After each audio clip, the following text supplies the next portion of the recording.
Hello' everyone, সকলোলৈ নমস্কাৰ জনাইছোঁ।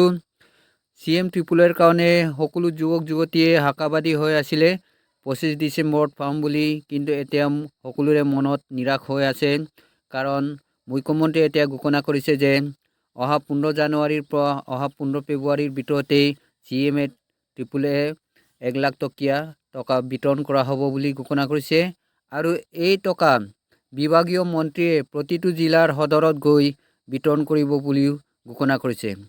আৰু যোৱা বছৰত পোৱা যুৱক যুৱতীসকলেও এতিয়া ছেকেণ্ড ইনষ্টলমেণ্ট 1 লাখ টকা সিহঁতক দিয়া হ'ব।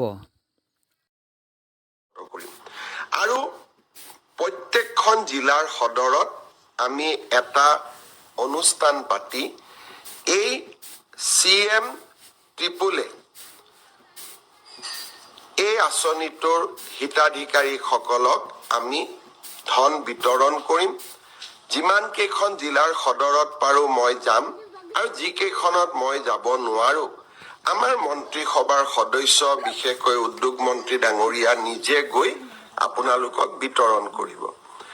আমি নিশ্চিতভাৱে নিৰ্ধাৰিত সময় এই বিত্তীয় বৰ্ষ ফেব্ৰুৱাৰী মাহৰ জানুৱাৰীৰ 15 তাৰিখৰ পিছত আৰু ফেব্ৰুৱাৰী মাহৰ প্ৰথম 15 দিনৰ ভিতৰত এই আঁচনিৰ ধন আপোনালোকৰ মাজত বিতৰণ কৰিম।